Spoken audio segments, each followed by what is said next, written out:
नमस्कारम सद्गुरु। आपने नमक की गुड़िया बनने और समुद्र में डुबकी लगाने के बारे में बात की थी, लेकिन जब आप नमक की गुड़िया हों लेकिन अब तक आपने डुबकी नहीं लगाई है तो वो स्थिति कैसी होती है? क्या आप उस स्थिति को बता सकते हैं कि वो क्या होती है? क्या कोई रसोई से नमक से भरा हुआ एक चम्मच लाकर इनके मुंह में डाल सकता है? ये जान जाएंगे कि कैसा महसूस होता है। नमक सिर्फ तभी अच्छा होता है जब इसे किसी चीज में थोड़ी मात्रा में मिलाया जाए, सिर्फ तभी जब वो घुल जाए। अगर आपको नमक का एक बड़ा टुकड़ा अपनी सांभर में मिला है, अगर ये घुल गया है सिर्फ तभी ये अच्छा है। ये घुल गया है, अगर समंदर के साथ नहीं तो कम से कम सांभर के साथ।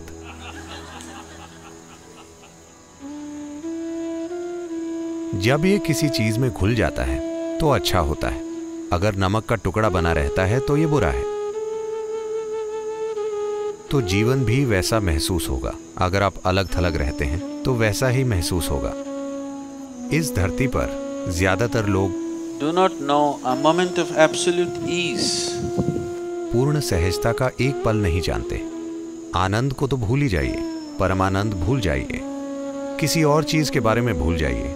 वो ये भी नहीं जानते कि सहज होना क्या है। ये सबसे बुनियादी चीज है। बहुत से दूसरे जीव इसे जानते हैं। आप देखिए, अगर एक कुत्ते ने अच्छे से खा लिया है तो वो पूरी तरह से सहज होगा, लेकिन इंसान सहजता नहीं जानते। ज्यादातर लोग नहीं जानते कि सहजता क्या है, इसलिए उन्हें इतनी बीमारियां होती हैं।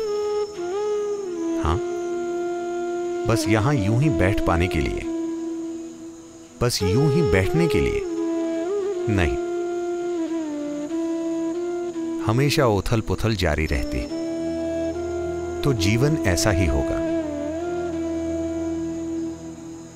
क्योंकि आप नमक से बहुत ज्यादा भरे हुए हैं। आप जानते हैं कि इन शब्दों का इस्तेमाल कई तरीकों से किया जाता है। जब हम नमक कहते हैं तो ये एक तरह से सार है। अगर आप कहते हैं पृथ्वी का नमक, इसका मतलब है कि आपने धरती का सार तत्व ले लिया है। तो जब हम कहते हैं आप एक नमक की गुड़िया हैं, या अगर आप वैसे बन जाते हैं तो ये सार है। फिलहाल आपके व्यक्तित्व का सार बस आपके विचार, आपकी भावनाएं, आपकी राय, पूर्व धारणाओं का एक बंडल है जो आप ढो रहे हैं। ये आपके व्यक्तित्व का सार है, और ये आपके कर्मों से जबरदस्त रूप से प्रभावित है। आपकी याददाश्त ही आपको वो बनाती है जो आप हैं।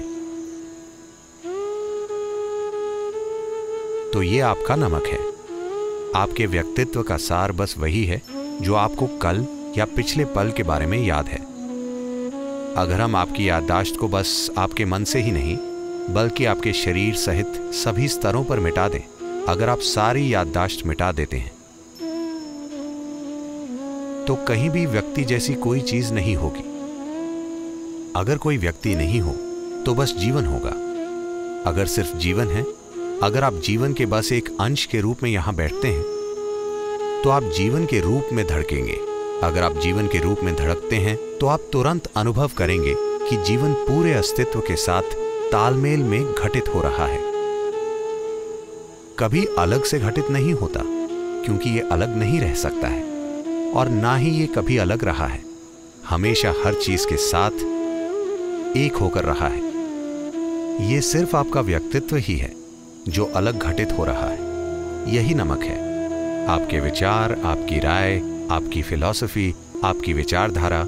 जब आप अपने विचारों को जटिल कर देते हैं तो ये एक विचारधारा बन जाती है। आपकी भावनाएं जो उसी चीज की एक और अभिव्यक्ति हैं, आपके पूर्वाग्रह उसी चीज की एक और अभिव्यक्ति हैं। वास्तव में आप अपनी याददाश्त में निवेश कर रहे हैं, या असल में आप उसमें निवेश कर रहे हैं जो मर चुका है। आप मुर्दा घर को संभाल रहे हैं।